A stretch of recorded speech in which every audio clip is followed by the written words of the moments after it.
Olá, amigos da TV Justiça. Hora de conferir os destaques da semana entre os julgamentos do plenário do Supremo Tribunal Federal, aqui na TV Justiça. É o Plenárias que está começando.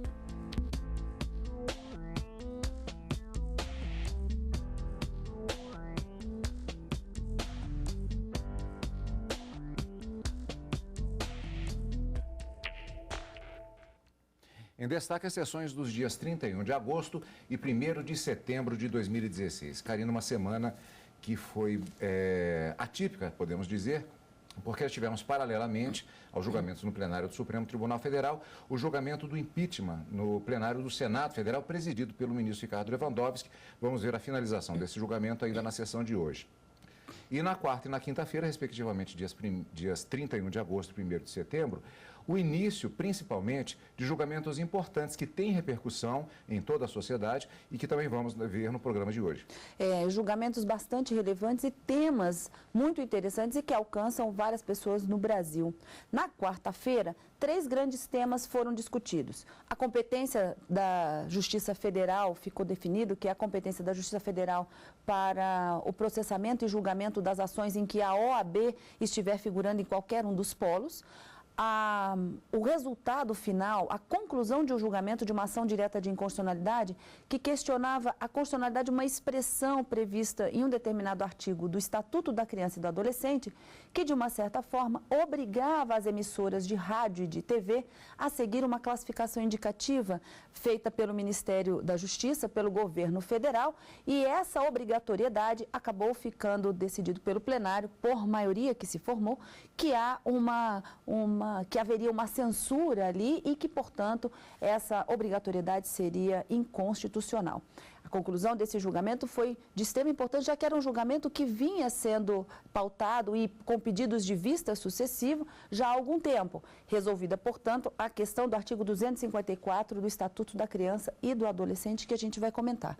E ainda na quarta-feira, interrompido por um pedido de vista do ministro Dias Toffoli, mas já com bastante votos apresentados, a questão da diferença de tratamento entre o companheiro e o cônjuge em caso de falecimento e quando houver bens para serem partilhados. Então, há uma diferenciação trazida pelo Código Civil acerca da sucessão dos bens do falecido e varia da condição, da relação entre as pessoas. Se são companheiros e convivem em união estável, o Código Civil dá um tratamento para a herança, nesse caso, dos bens em caso de sucessão. E um tratamento muito mais benéfico se for casado efetivamente. Então, se forem cônjuges, a forma da sucessão ela é muito mais benéfica. E é justamente essa diferenciação de tratamento que se discute a inconstitucionalidade, né, desse tratamento diferenciado no artigo 1790 do Código Civil. Então, na quarta-feira, nós tivemos uma discussão acerca do artigo 254 do Estatuto da Criança e do Adolescente, o artigo 1790 do Código Civil, e na quinta-feira, a discussão girava em torno do artigo 283 do Código de Processo Penal, que acaba, de uma certa forma, reproduzindo o que diz a Constituição sobre o princípio da inocência. E pela terceira vez, o plenário do Supremo Tribunal Federal deve se manifestar, mas agora em sede de ação declaratória de constitucionalidade, agora em sede de controle de constitucionalidade,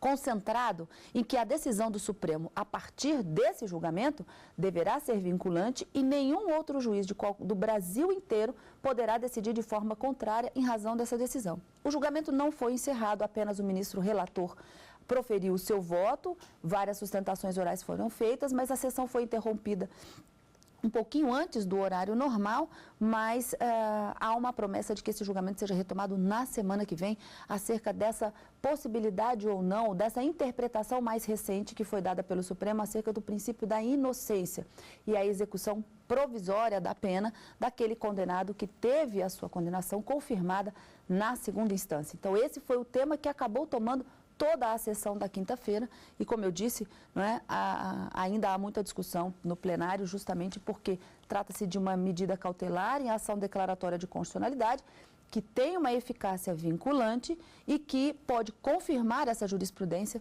de fevereiro ou, de uma certa forma, modificar o entendimento da Corte. Mas é um tema bastante polêmico e que volta ao Supremo pela terceira vez. Vamos começar com a sessão plenária da quarta-feira. Um dos temas, portanto, o plenário do Supremo Tribunal Federal iniciou o julgamento do recurso extraordinário 878.694, em que se discute a legitimidade do tratamento diferenciado dado a cônjuge e a companheiro, situações consideradas diferentes, pelo artigo 1790 do Código Civil para fins de sucessão. Os ministros começaram a analisar o recurso de uma mulher que viveu em união estável por 9 anos. Após a morte do companheiro, ela teve direito a 1/3 dos bens que ajudou a adquirir durante a união estável.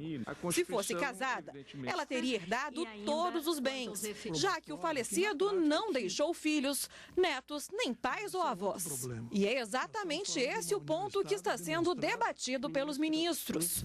O Instituto dos Advogados Brasileiros ressaltou que mais de 1/3 dos casais no país vivem em união estável e que o Código Civil de 2002 retrocedeu ao tratar de forma diferenciada os cônjuges e companheiros. Essa conclusão de que assim o é porque quis o legislador viola a unidade do ordenamento e a sua estrutura hierárquica. Não podemos nos esquecer que o Código Civil é um projeto de 1975. Quando ele foi concebido exclusivamente numa visão unitária da família. O ministro Luiz Roberto Barroso concordou com esse argumento. Para ele, não se pode tratar de forma desigual companheiros em união estável e cônjuges no casamento. Se esta mulher tivesse o mesmo regime do casamento, ela herdaria tudo. Como ela não tinha o mesmo regime do casamento, ela herdou apenas 1/3 dos bens adquiridos onerosamente durante a união estável. Tudo o mais ficou para os irmãos do falecido. Portanto, penso que o Código Civil de 2002 instituiu uma hierarquização entre as modalidades de família, para dizer que a família oriunda do casamento tem um peso diferente da família oriunda da união estável. E penso, com todas as vênias de quem entenda diferentemente, que esta é uma desequiparação que é incompatível com a Constituição. A Constituição, presidente, no artigo 226, estabelece o seguinte: a família, base da sociedade, tem especial proteção do Estado. Todas as famílias, e não uma família devendo ser mais protegida do que a outra. Portanto, acho que esta desequiparação hierárquica que o Código Civil faz é incompatível com o dever de proteção igualitária à família instituída pelo Código Civil. Surge aí a questão, que não é pouco importante, presidente, de entender o sentido e o alcance do parágrafo 3º do artigo 226, que tem a seguinte dicção: para efeito da proteção do Estado, é reconhecida a união estável entre o homem e a mulher como entidade familiar, vírgula, devendo a lei facilitar sua conversão em casamento. Como Vossa Excelência bem sabe, há autores que sustentam que esta cláusula final do parágrafo 3º, que prevê que se deva facilitar a conversão da união estável em casamento, tenha significado uma maior valorização por parte do constituinte do casamento em detrimento da união estável. Eu penso, presidente, que esta não é a leitura mais adequada, porque, como disse, ela hierarquiza onde os outros princípios constitucionais não autorizam esta hierarquização. A esse propósito, o ministro Luiz Fux, em voto também na ADPF 132, interpretou da forma que me parece adequada esse dispositivo do Código da Constituição, ao dizer, Sua Excelência, existe razoável consenso na ideia de que não há hierarquia entre entidades familiares. Portanto, entre o casamento e a união estável heterossexual, não existe, em princípio, distinção ontológica. O tratamento legal distinto se dá apenas em virtude da solenidade de que o ato jurídico do casamento se reveste, da qual decorre a segurança jurídica absoluta para as relações dele resultantes, patrimoniais e extrapatrimoniais. E é isso mesmo, eu estou de pleno acordo com esta interpretação. A ministra Carmen Lúcia lembrou que as mulheres vão ser as maiores beneficiadas desse entendimento.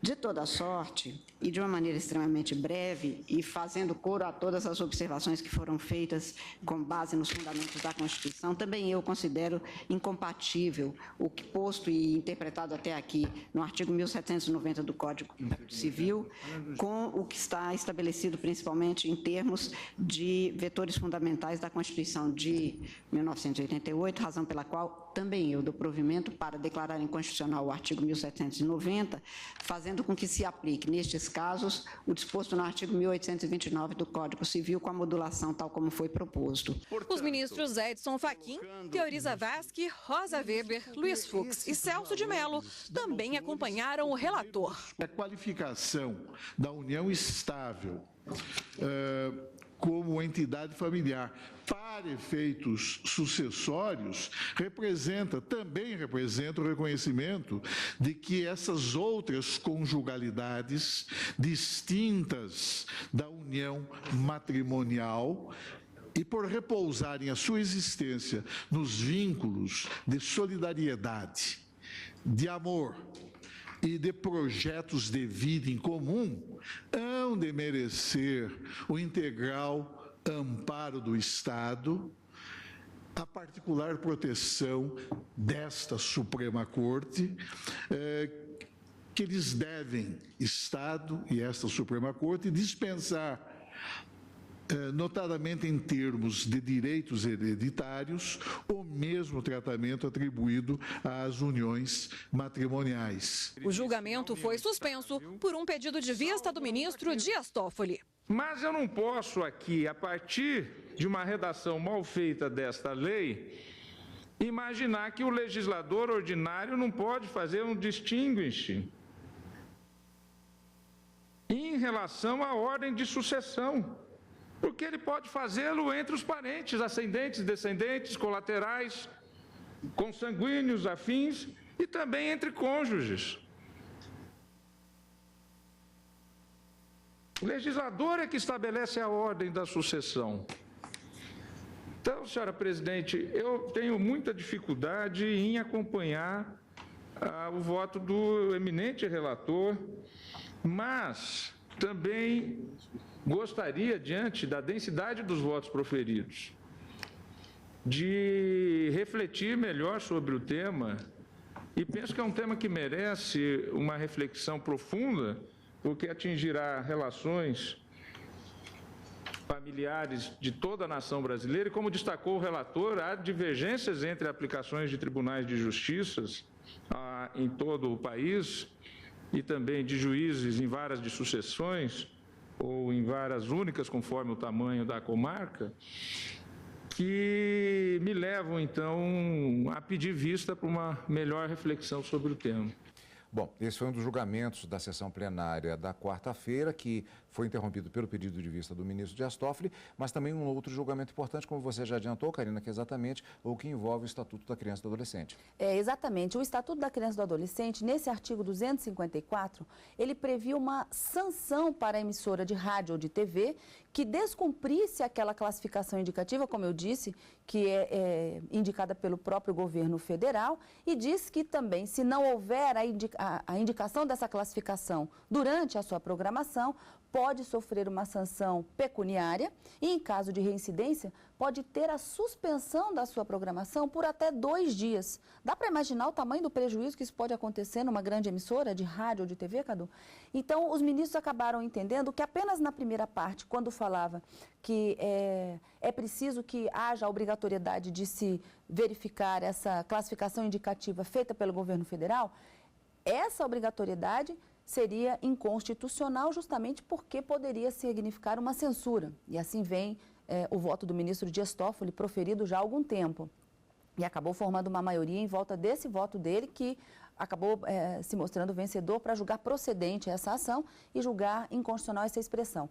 Mas não afasta a sanção se, porventura, a emissora deixar de colocar a classificação da faixa etária que não se recomende aquele determinado programa. E durante a sessão, inclusive, foi discutido se não seria interessante, no próprio resultado do julgamento, se estabelecer que, ao longo do programa, a emissora deva colocar por várias vezes essa classificação indicativa, vamos dizer assim, uma faixa etária que não se recomende, ser colocada ao longo da programação daquele filme que está passando, por exemplo, que eu me recordo, o ministro Euri Zavascki até disse, se eu começo a assistir o programa, eu vejo qual é a classificação indicativa, mas se eu pego ele no meio, eu já não sei mais e essa informação não me vem, não é dada pela própria emissora. Mas esse resultado acabou não sendo confirmado e acabou apenas declarando a inconstitucionalidade da expressão contida no 254 para afastar qualquer tipo de sanção que deixe de observar a classificação feita pelo governo federal, mas que a classificação durante a programação, né, da recomendação das idades para aquele programa, tem que ser cumprida e, caso não seja cumprida, pode sim sofrer as sanções do artigo 254 do Estatuto da Criança e do Adolescente. Destaques da sessão plenária desta quarta-feira, dia 31 de agosto de 2016. No próximo bloco, vamos ver os destaques da sessão do dia 1º de setembro. E ainda nessa edição, você vai ver a finalização do julgamento do impeachment que aconteceu no Senado Federal sob a presidência do ministro Ricardo Lewandowski. Daqui a pouquinho.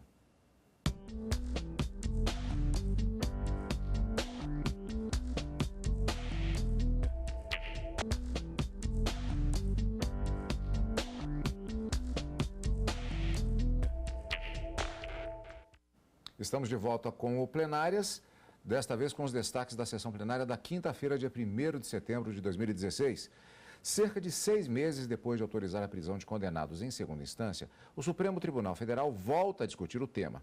2 medidas cautelares foram propostas para pedir à Corte que imponha restrições para a aplicação dessas prisões, já que a decisão vem sendo aplicada de formas diferentes e à luz do que determina o Código de Processo Penal. As ações com pedido de medidas cautelares relatadas pelo ministro Marco Aurélio pedem a confirmação da constitucionalidade do artigo 283 do Código de Processo Penal, que trata da presunção de inocência, prevista também na Constituição Federal. O sistema jurídico brasileiro não permite a execução provisória da pena antes do trânsito em julgado, a não ser por via de emenda constitucional. As ações pedem a suspensão das prisões determinadas em segunda instância e a libertação de quem foi encarcerado desde fevereiro deste ano por conta da decisão da Suprema Corte.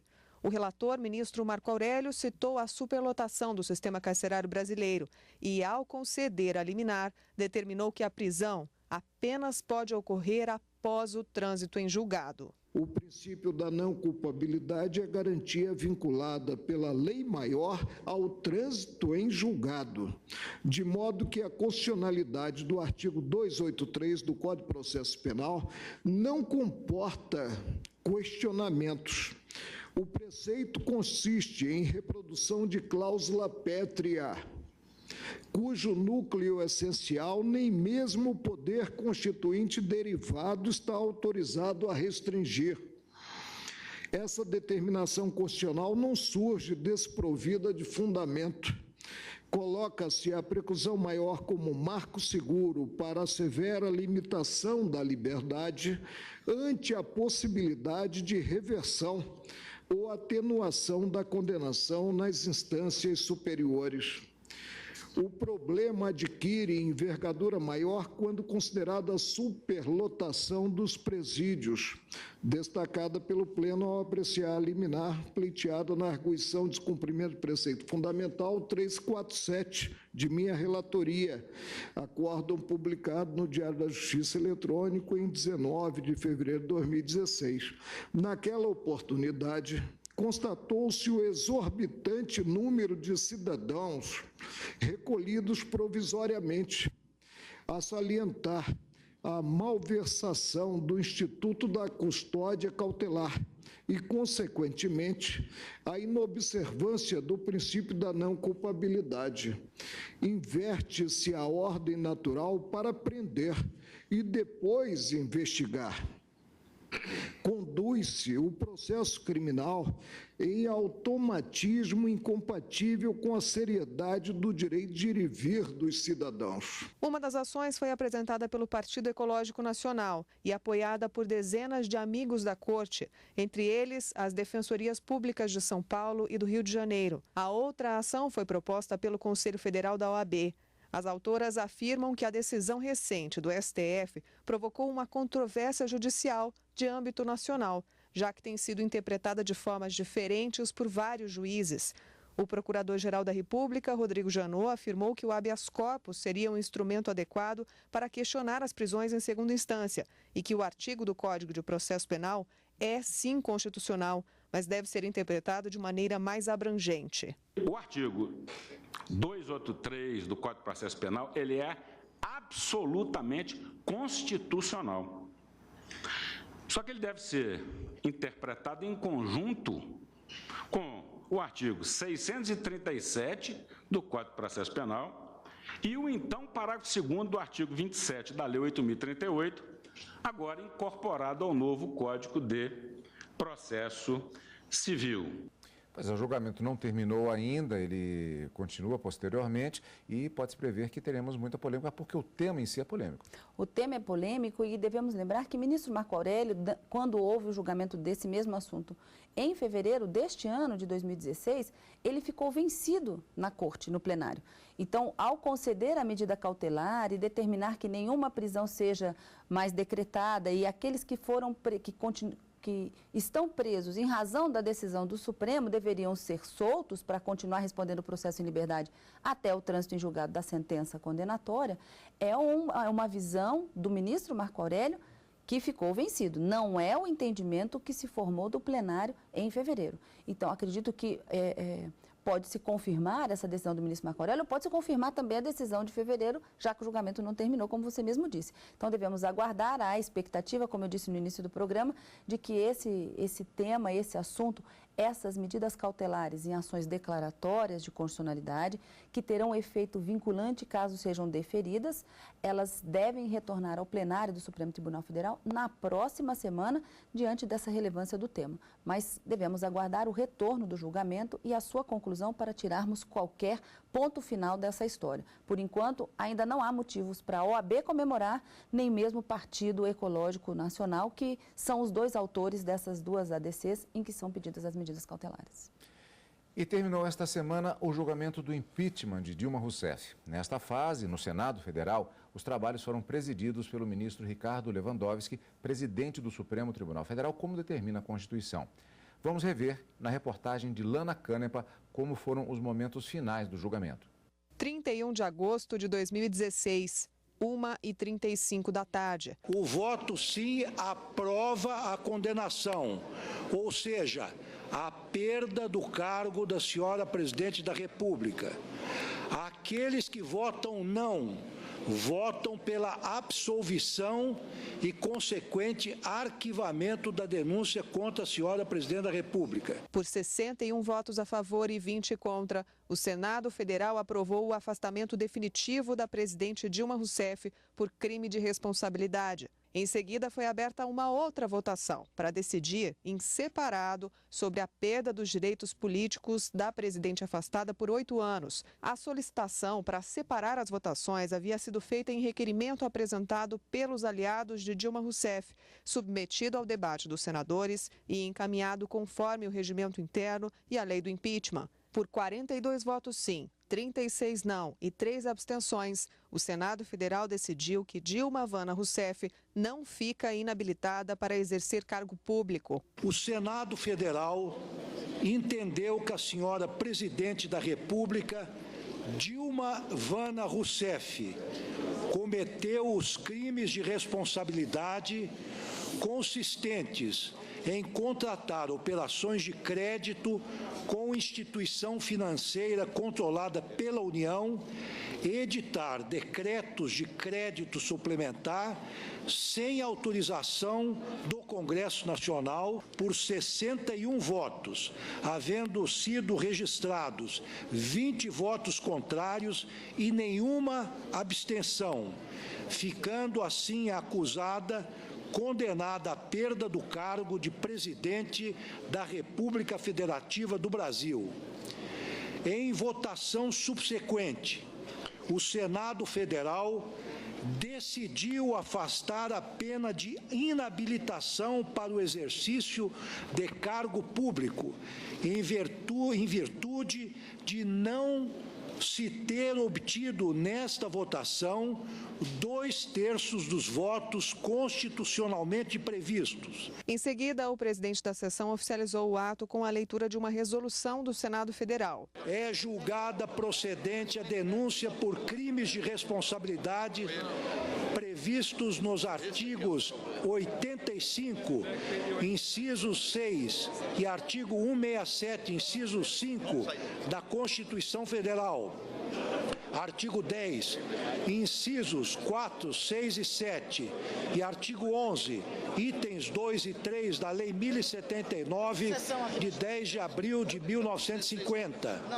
Artigo 2º, em consequência do disposto no artigo anterior, é imposta a senhora Dilma Vana Rousseff, nos termos do artigo 52, parágrafo único da Constituição Federal, a sanção de perda do cargo de presidente da República, sem prejuízo das demais sanções judiciais cabíveis, nos termos da sentença lavrada nos autos da denúncia número 1 de 2016, que passa a fazer parte desta resolução. Antes de concluir os trabalhos como presidente do processo de impeachment, assinou a sentença com a decisão do Senado Federal.